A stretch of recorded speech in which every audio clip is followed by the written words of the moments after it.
On this episode of Common Mystics, we relate the little-known story of the Potawatomi people of north central Indiana. It's a story of discrimination, injustice, and death, but also one of hope and of love. I'm Jennifer James. I'm Jill Stanley. We're psychics. We're sisters. We are common mystics. We find extraordinary stories in ordinary places, and we found another one for you outside of Marshall County, Indiana. That's right, Jen. We found a story in Marshall County, Indiana, and let's remind our listeners how we set out with our intentions. We set the intention to find a story that we could verify with research, and also we wanted to give voice to the voiceless. Right.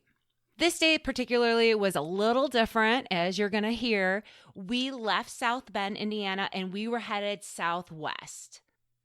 Do you remember? I do. I remember driving for a long, long time with nothing to show for it, is what I remember. That is true. That is a fair statement. I remember feeling like we were really far away because we were driving for like 4 hours, just apparently in the same area.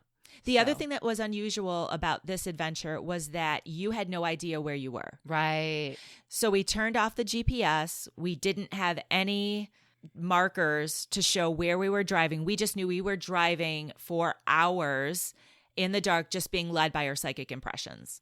So the first thing I was picking up on was a trade route for the natives, a trail similar to the one Jen and I had been on before in Apache Junction, Arizona.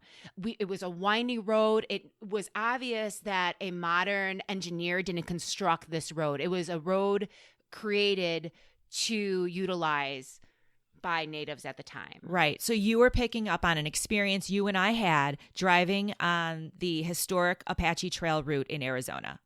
Correct. Okay. I was picking up on Native American vibes too, but I was dismissing them because I was dismissing them because we live in the United States of America. On every adventure, when we're looking for vibes, the Native American element always comes to the surface as energy. And it almost feels cheap. If we rely, when we're looking for a story, if it's like, no kidding, Native American. Right. So we always try to go dig deeper than that. Right. And so when I was getting those vibes, I was thinking, okay, but what's our story? Because so many other times we picked up on Native American vibes and it wasn't related to our story. So I really dismissed those impressions that I was getting. It was really cute because she like slapped her thighs and she's like, oh, I keep getting Native Americans. And I was like, oh. It was frustrating. I didn't think that was leading us forward. I was wrong. The one other thing that I was picking up on, which is really funny, is out of nowhere, I'm like, we should go to St. Louis. As a day road trip. The point is that before, like, we talk about a lot of different places that we would like to go on adventures. St. Louis has never come up before. So for me to be like, we should go to St. Louis was really weird. And you were like, what? St. Louis? Like, it's true. And there's nothing wrong with St. Louis. It's just not a day trip. It's just not a day trip. Right. Right. We love St. Louis. But I bring up St. Louis, and that actually has something to do with the story that we uncovered. We'll find out later. So another thing that we were picking up on, I don't know if you remember, but as we're driving in this area, we kept feeling like we should be looking for water. Yes. And there was different indications that water was around us, like high water mark, but we weren't finding it. We were literally just driving around the circle looking for water. Exactly. And at one point we saw a sign that said Twin Lakes with an arrow. And we both were like, we need to go to Twin Lakes. So we went that way. We never found any Twin Lakes. To this day, we don't even know what that sign was pointing in the direction of. Like, it could have been a grocery store. It could have been an apartment. Exactly. A park. We have no idea what Twin Lakes was. But at the time, we looked and we both were like, that's where we need to go. We need to go to Twin Lakes. Another thing I was picking up on was the feeling of a fire, as if something had been burnt to the ground. Do you remember? I do remember you saying that, yeah. And we had no idea what it meant, but we were tired and hungry at that point, so we decided to get ice cream. We were fatigued and we were frustrated. And when you're frustrated and you've been driving all day, there's nothing better than Dairy Queen. So we stopped at Dairy Queen, but on the way, we saw St. Michael's Cemetery, right? We were driving to Dairy Queen, and it was almost beckoning us, but we knew we needed the ice cream first. Right. So after ice cream, we went back to St. Michael's Cemetery. It was a really old cemetery, and we spent a lot of time looking at all the graves, but one grave in particular stood out to me. And I took a picture of it, if you recall, Jill, and I called you over to it, and we talked about it. Only grave that was really speaking to you. And the grave said the following. It was the grave of Anthony Nego. And the grave marker said, a Miami Indian, 1805 to 1878, baptized 1828, erected by Plymouth Circle Daughters of Isabella as a token of esteem of the last red man of this community. Wow. So when we left the cemetery, we had a lot of questions. And it was as if Anthony was really the linchpin. Well, he started the whole thing. He gave us direction, is what he did. He did. He sure really did. gave us direction. And the reason why is because we were questioning the grave marker, him being the last native in the area. Right. What happened to the other natives? Exactly. Why was he the last one? And why wasn't he a part of it? Right. And baptized, and he was at St. Michael's Cemetery. How did it come about that a Native American would be baptized and buried in a Catholic cemetery? So we had all of these questions. And then we did the research. Do you want to get into it? Oh, let's. Okay. So let's start. What did we find out about Anthony, Jen? We knew already from his headstone that he was a Miami Indian and, quote unquote, the last red man of the community. But actually, the research said that he was only half Miami and half Potawatomi. But his half Miami blood on his mother's side would prove to be pivotal in his life later on, we were to find out. He was born in 1805 in Indiana, and his name wasn't Anthony at first, obviously. It was actually something like Antoine Onago or some variation of that, but the local white folks just called him Anthony because it was easier for them. 1828 was a big year for Anthony. He came to live in Marshall County, and he was actually married to a half-breed French and Indian woman whom people called Angeline. He was married to her at a chapel at, get this, Twin Lakes, Potawatomi Village in 1828. Ding, wow. Ding, ding, ding, ding. Also, in 1828, he was baptized into the Catholic faith by a missionary who was sent to the area to look after the spiritual welfare of the Aborigines of the Western Wilderness. And that's a quote. By all accounts, he was a devout Catholic, and he chose to live close to St. Michael's Catholic Church so he could be an active member of that parish. And yet, Jill, in 1838, 10 years after his baptism and his marriage at the Twin Lakes Potawatomi Village Chapel, he would have been forcibly removed to Kansas in an event known today as the Potawatomi Trail of Death that occurred in 1838. It was then that the entire Potawatomi settlement of Twin Lakes was forcibly removed, and only for the fact that Anthony was half Miami and not entirely Potawatomi was he allowed to stay. Oh, crazy. So I'm reading this and I'm like, holy crap, what did they have against the Potawatomi people? It was a perfect storm, let me tell you. What was the situation, Jill? So, at the time, we have three groups of people in the area. You have the white settlers, you have Native American reservation land, and you have missionaries, as you described, coming over for the welfare of the natives to help, convert Catholicism or to push Catholicism, really.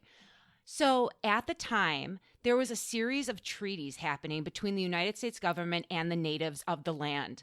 And this particular reservation, or the land that we were driving on that day, was a part of a native reservation. And the person in charge of the lands was Chief Menominee. If I'm saying that correctly, I apologize if I'm not. But he had a village in the reservation called the Twin Lakes Village, and it was on the banks of the Twin Lakes. And at the time, the government wanted to procure that land as well. So they were tricking natives and being really unscrupulous, trying to get the natives to sign away their lands for money that in many times was never paid. So there was one treaty at the time called the Whiskey Treaty, where the government had round up the chiefs of the different tribes, got them drunk, and tried to have them sign away the rights to their land. Well, Chief Menominee was like, that's not going to happen. So he declined to sign that treaty, and that's how he retained this reservation and the Twin Lake village on the reservation.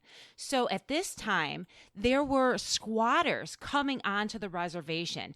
And now Chief Menominee, he was a stand-up citizen. He was Catholic. He was peaceful. He was wise. And the community at large really loved him, not only because he was a good neighbor, he wasn't a savage at all, but because that he retained the right to his land. Right. So other natives that didn't want to leave came to the area and stayed with him in the village of Twin Lakes. Right. I have a source called True Indian Stories by Jacob Dunn, and it indicates that Chief Menominee wasn't only a good man, he was an exemplary man. He was religious, and he exhorted his followers to abstain from liquor and to be honest and to be peaceable. So his village on Twin Lakes was notable because they were Catholics and they were good neighbors. So these, like, if we're saying Native Americans and you have that picture in your head of Hollywood, like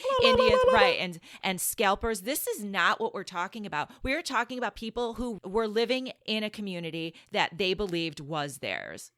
Right.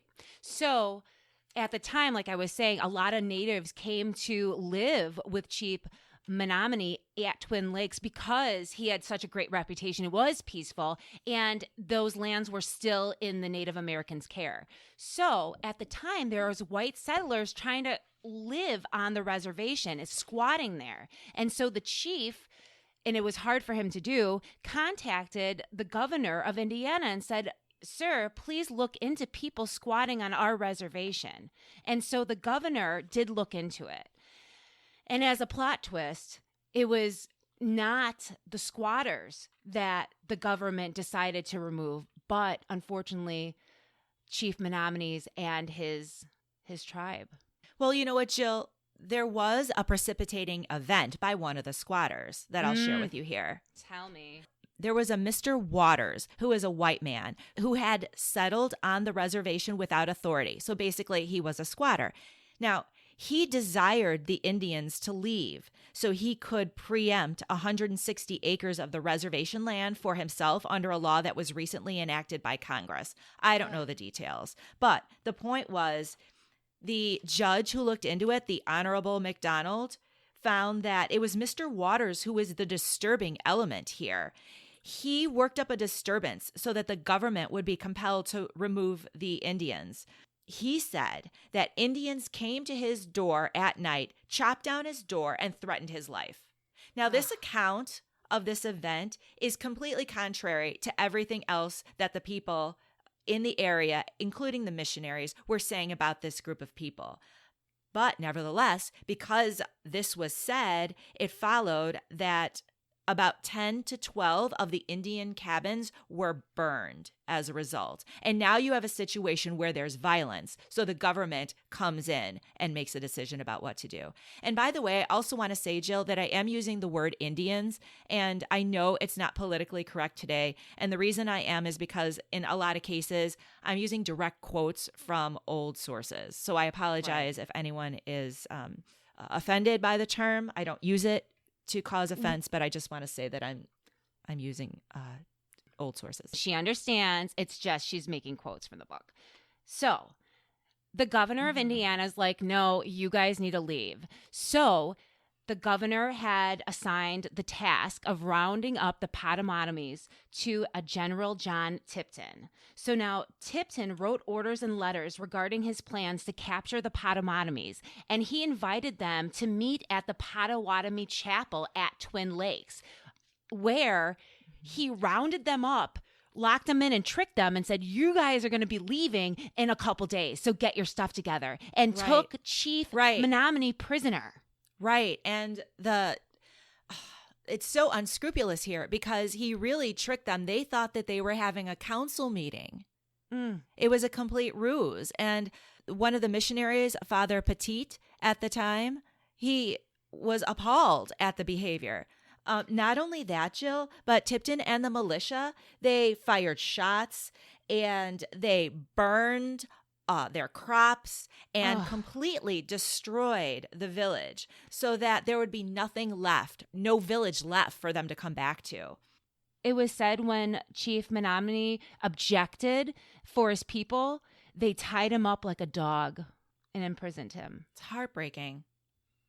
So I have an anecdote I want to share about that day. Tell me. When the militia came in and were firing shots, Chief Black Wolf and his elderly mother were living at Twin Lakes at the time. Because remember, a lot of different Native peoples came, a lot of the other Potawatomi in the area, and came to Twin Lakes. So over the course of a few years, it grew from like 4 wigwams to like over 100, okay? Wigwams and cabins of different, so it was this huge group. I like the name wigwam. It's a fun word, wigwam. It is. So Chief Black Wolf and his elderly mother are living there at Twin Lakes. When she hears the gunshots of the militia, she runs into the woods barefoot and hides there. She wounds her foot and she's sick and unable to walk, and she stays in the woods for like 6 days until a Native American finds her and saves her. It was just awful. So the March of Death, or the Trail of Death, began on September 4th, 1839. Chief Menominee and 2 of his chiefs were placed, like we said, in a jail wagon, or imprisoned in a jail wagon, and crossed Indiana. The natives at the time implored their missionary friend and father to come with them. So Father Petit came to the area. He was a young man in his mid-20s.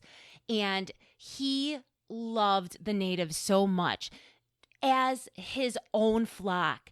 He had been known to say that when he was walking through the woods, if he had came upon a native or a native hut or an encampment, it would joy his heart. And he felt as if he were among his own family. And that was the missionary father and priest that the natives came to love and asked for him to accompany them on the trail. He did ask the bishop if he could accompany them, and he was not granted permission to do so. So on September 4th, when the Potawatomi people were marched out of their Twin Lakes village, unfortunately, Father Petit was not able to join. He would join them later. Having not given up on the cause, he repetitioned the request. Jen, can you tell us a little bit about the march itself? Absolutely. So that season was unusually hot and dry, and dust floated in clouds around the people as they left their village. Most ordinary sources of water had dried up at that point because of the weather, or were unfit for use. And so we have malaria and fevers are prevalent among this group that are traveling. The natives were treated, quote, like savages, urged on by the militia with harsh gestures and bitter words. Many of the sick people rode in the baggage wagons, Jill. They were stuffed there with the luggage. And this is from Father Petit's journal. They were rudely jolted under a canvas which, far from protecting them from the dust and heat, only deprived them of air, for they were as if buried under this burning canopy, and several died thus. On the first day, they traveled 21 miles to a Chippewa village on the Tippecanoe River, and 51 were too sick to continue on day 2. Also, and this is interesting, there was a 10-year-old white boy by the name of William Ward who left with them. He just followed the caravan out because he was friends with them. Oh, my God. I know. He followed him all the way to Rochester, Indiana, until his mother caught up with him and took him home. That is the cutest thing. Cute, horribly sad, but just so sweet that he loved them and he didn't want his friends to leave. The first casualty was an infant who died on day 2. And so many infants died, so many children. Father wrote in his journal, almost all the babies, exhausted by the heat, were dead or dying. I baptized several newly born, happy little ones whose first step was from the land of exile into heaven. Is that not heartbreaking?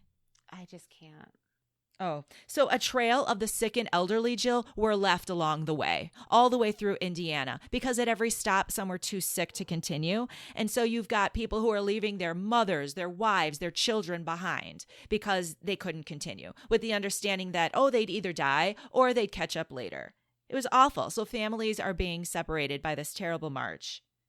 2 or more deaths occurred every day that they trekked through Indiana.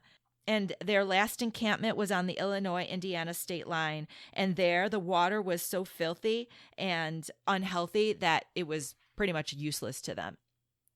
By September 16th, 1838, the group encamped at Danville, Illinois, where 4 more Potawatomi people were died and buried. And also, it was here in Danville, Illinois, that Father Petit finally showed up because the bishop had granted him approval to go on this march. And it was there and then in Danville that Father Petit convinced the militia to let Chief Menominee and the other chiefs out of this jail wagon where they had been, like we had said, tied like dogs. Between September 20th and October 10th, 1838, they traveled through Illinois, and after arriving in Missouri, they hardly had any sick left, and the Indians were allowed to hunt and to supplement their diet through hunting, so that helped a lot. So by the time they got to Missouri, things were looking better. Oh my God. So this whole time, they weren't allowed to eat fresh meat? Exactly. They're just eating what they brought or what the militia was providing them. I can't even imagine. When they reached the end of their journey, Jill, in Kansas. So when they arrived in Kansas, they've been told that they would have homes, ready-made homes for them, but nothing was set up for them. It was just empty. So they had to make their own homes. After walking 2 months to the day to get there, then they had to make their own homes. Why am I not surprised by that? So of the 859 who began the journey, 756 survived it. 42 were recorded as having died, and the rest escaped. After they arrived in Kansas, Jen, what did Father Petit do? Well, he stayed with his people until January 1839, but he was sick himself and severely weakened by the journey. He headed back to Indiana, but he never made it. He died in St. Louis, Missouri, on February 10th, 1839, at the age of 27. Oh, my goodness. So, Jill, in the 1990s, the Trail of Death was declared a regional historical trail by the states of Indiana, Illinois, Missouri, and Kansas. And today you can find over 70 Trail of Death history markers along that route. That would have been helpful to find. Yeah, while no we were kidding. wandering. No kidding. They need more markers. So let's debrief. Let's talk about our hits. Let's do it. Okay. Now, I said earlier that I was getting Native American vibes and I dismissed them. Well, I shouldn't have. Apparently, that was our story. I was describing the Apache Trail that I was feeling. Ding, ding, ding, ding, ding. Yeah, no kidding. I have a quote from The Slice of History by Lloyd E. Anderson that I picked up at Marshall County's History Museum. And in this book, it describes in the southwestern part of Marshall County, early in the 19th century, was a winding trail trotted by the Indians and wild beasts. It was through the deep forest across the little stream where wolves were numerous. Later, the white man discovered this trail and found a place to live along it. So literally, that describes almost exactly how the Apache Trail was used in Mesa or Apache Junction, Arizona.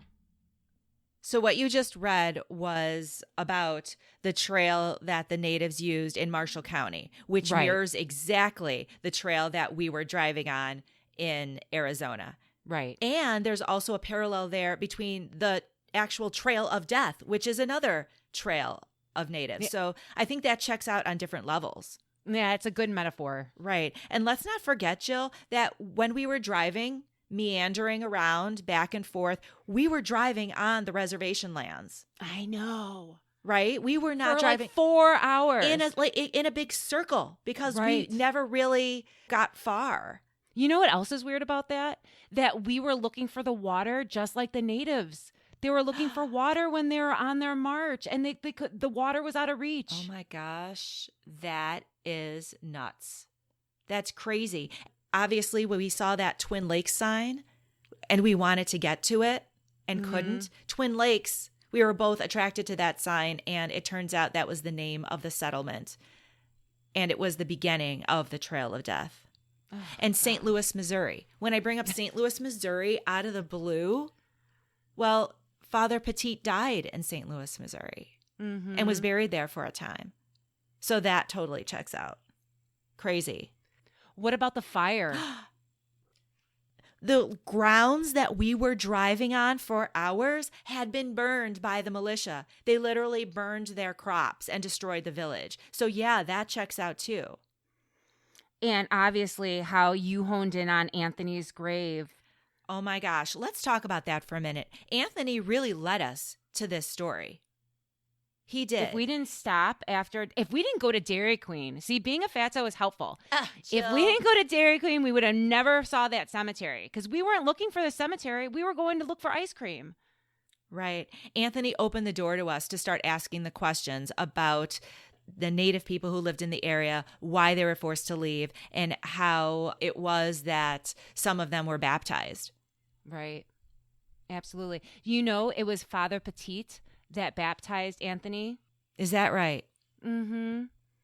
I think Father Petit is a big part of this story. I agree. Tell me why. You know, Jill, when I think of a missionary, I think of someone who is forcing their beliefs and their culture on another people. But that doesn't seem to be the case with Father Petit. No, he loved them so much. It does appear that he did, by all accounts. And he loved them for who they were. And it seems as if he wasn't trying to take away their spirituality, but to add to it. Wow. Jill, do we have any evidence of how the Potawatomi people felt about Father Petit? We do. It's funny you Tell me that. We do, actually. On the website Potawatomi/tda.org indicates that not only did Father love the Native Americans as part of his flock and them as people, but also the Native Americans loved him back. When he was dying, they sent one of the most powerful chiefs that they had to take care of him and to bring him as far as he could after leaving the trail. I'm going to take it a step further, Jill. I found a book, Potawatomi Trail of Death by John William McMullen, and in it, he states that the Potawatomi pray to Father Petit and feel like he's a saint. Oh my gosh. It is certain that he is regarded by all as a very good man who gave his all for his flock. How really unusual did. Here. How unusual. It's totally contradictory to how I think of missionaries. And I think how many people do. Right. So Jill, who do you think we were meant to give voice to today? All the natives that participated in this event, this really tragic event, and Father. I just want to say that not only did Father Petit give his life to this cause, but also his writings still exist today. And it was because of those letters that he was sending back that the people of the community that they left behind was so sickened and appalled that I believe this was, if not the last, one of the last death trails out of the state of Indiana. Thank goodness for Father Petit. His words, his actions, and his sincere love for the Potawatomi people should not be forgotten. Right. But we're going to take a hard transition now into our new engaging contest. Jen, tell us about it. We would love to give away a 30-minute free psychic reading to one of our listeners. The listener to win the reading will be randomly selected. If you would like to participate, leave a positive written review on Apple Podcasts between Sunday, September 6th, 2020 and Saturday, September 12th, 2020 for a chance to win. Again, we will select the winner at random. Simply write your review, take a screenshot of it, and email it to us at commonmystics@gmail.com. Good luck. Thank you so much, Jennifer, for that community announcement. And I would like to remind everyone they can check us out and find our website at commonmystics.net. Find us on Facebook. Subscribe to us on Stitcher, Spotify, Google Pod, and Apple Podcasts, where you can leave us a positive review. Like Lake Life. Lake Life writes, exceptional, a must listen. Jennifer and Jill's adventures coupled with the historical research have me hooked. I cannot get enough, and I am anxiously awaiting for future episodes. This is truly a must listen. The bonus episode regarding their mom has reinforced the feelings I know are my mom. Thank you, J&J. Aww. Oh, thank you. Lake Life, that's really sweet. Thank you so much. And thank you all for listening. Good night. Bye.